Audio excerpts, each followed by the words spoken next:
thanks for joining us. Please consider subscribing to our channel. I do put out videos showing me opening boxes, and I also dig into the stories behind some of the objects that are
Thank you.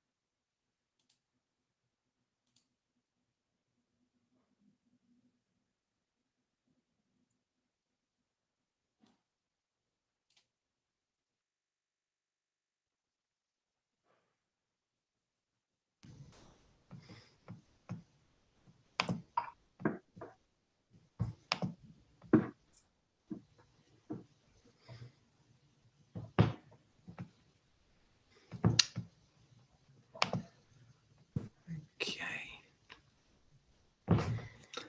Afternoon, everybody. Hello. Hello, I will be just a moment. I'm going to connect via my phone audio because the computer audio tends to cut out. Hey, Stuart. Hey, how are you doing? All right, hang in there. I've got so many, I can't find. I've got so many things open on my computer. I can't find the Zoom address. It's been crazy today. Hold on. Sorry, Daniel. No problem.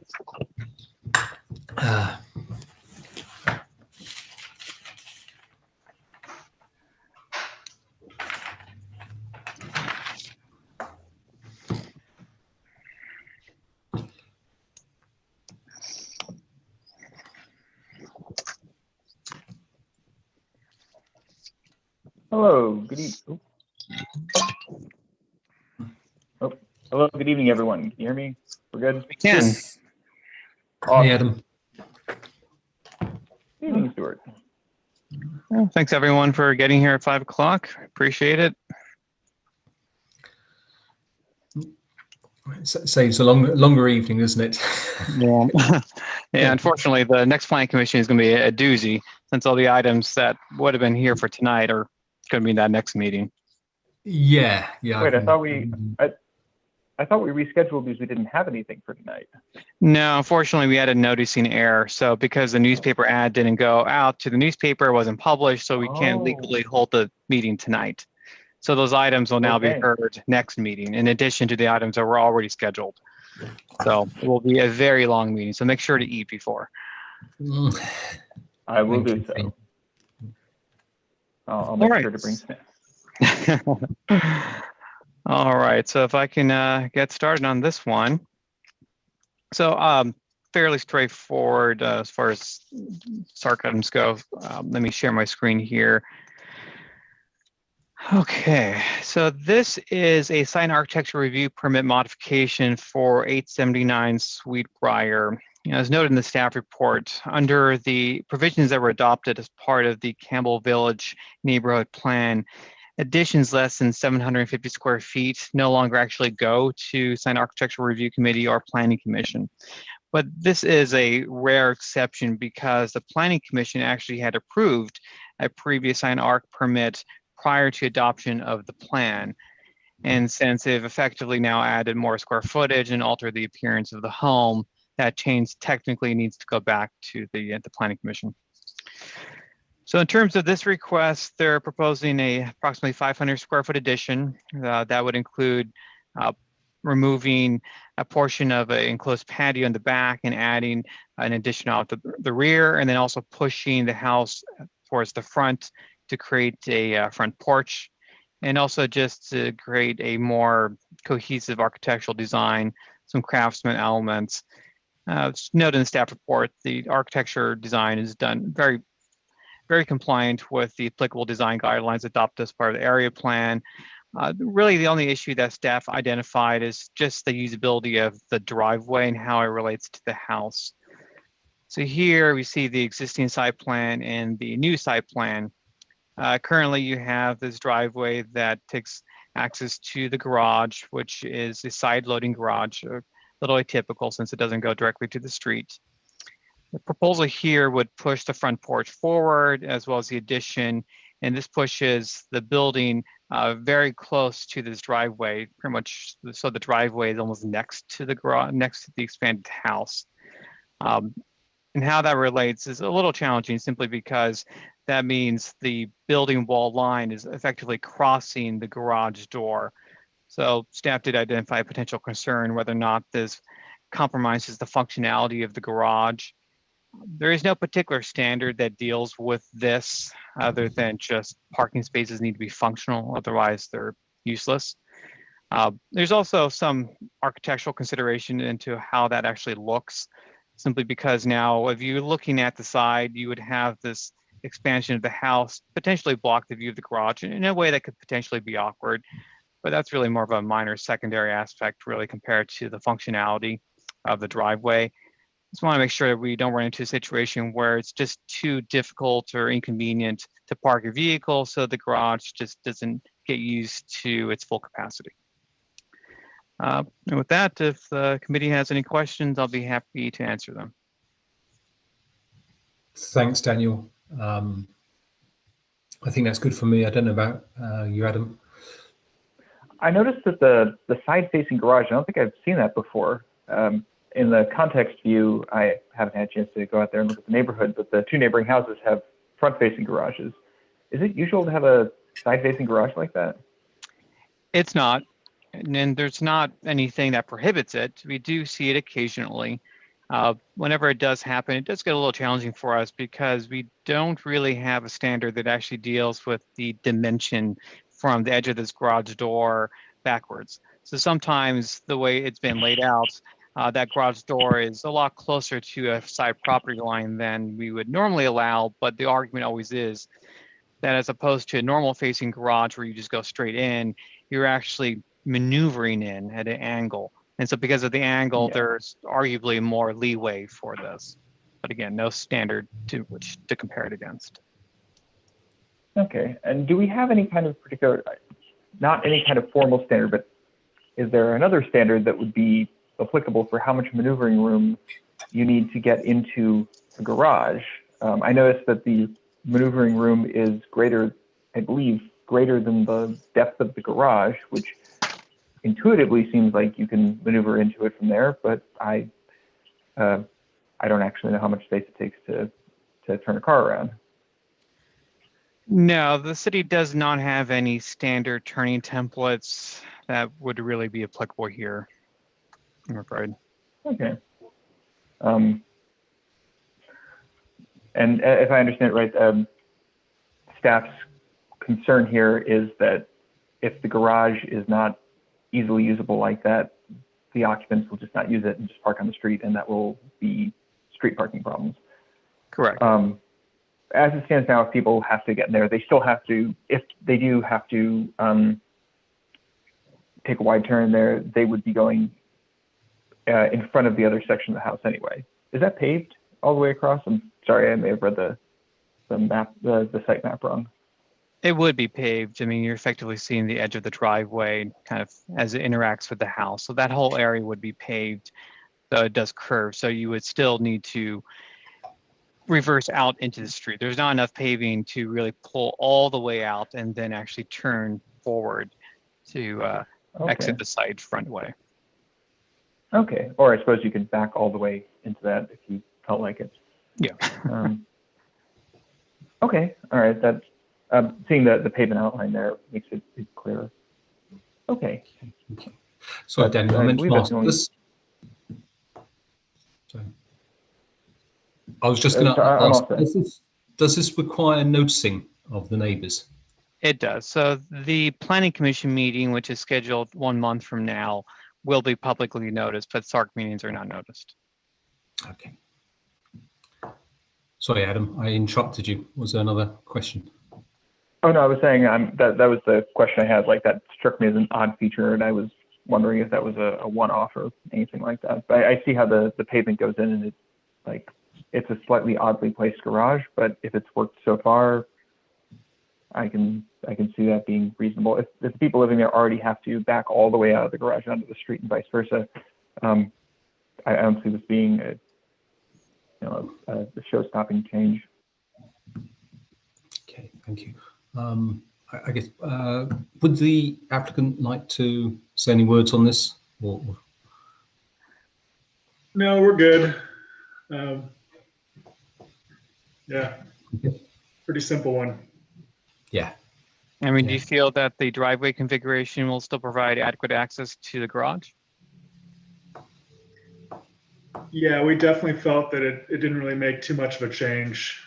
It was definitely, that was one of the considerations during design that I had talked with the client about. And we kind of went over how they'd already drove in there at an angle already. You know, they don't back straight out. They kind of are skewed, at least how the driveway is. So it didn't really make too much of a change. I guess my comments on it aesthetically, the point brought up by staff on this, on the change on the view on the garage door. It's only going to be viewed from a neighbour, and I guess he or she probably doesn't have too much an issue, but that might come up in terms of the general extension at the Planning Commission. But I don't think that's an issue. You know, from the street side, it only seems to be an enhancement over the house, which is great. So aesthetically, I don't see any issues. And I guess manoeuvring into the garage, you know, is down to the owner really. I probably want to be more careful, because if you make a mistake, you would end up in the front room. But again, that's really down to the owner. So I personally don't see any issues. Okay. Yeah, and I'd like to just comment a little bit on the aesthetics of it. I think it's really, I'm surprised that you can change the entire, like, the majority of the changes are not, you're not tearing down a house, building a new one, but it is moving from one style completely to another style. I'm impressed by how that's done. I think the addition of ornamentation is really great. I think the level of like the mixture of different materials and so forth, I think it's really a very impressive step up in how it looks. Okay. All right. Thanks, Adam. I think that's it from our brief, short and sweet, maybe. All right. Well, you know, that's why we have this type of meeting. I mean, you know, quite frankly, this was a borderline situation. I mean, there are times where something would be obviously problematic, and this one really wasn't obviously problematic, but since it was a little atypical, we did want to highlight it for your consideration. Yeah, no, appreciate it. But hopefully it should not be an issue when it comes up in front of the Planning Commission. Yeah. Thank you for bringing this by us, and thank you for the packet. This is interesting to look at. Stuart, is there anything left to do here? No, I think that's it. Daniel, when's this scheduled to come up in front of the Commission? March 23rd. Okay. 1 month. So monthly. Yeah. Okay. All right. If that's it All right, from cool. everybody, call it a day. All right. Have a good All right. evening. Thanks, everybody. See you guys next month. Thank you.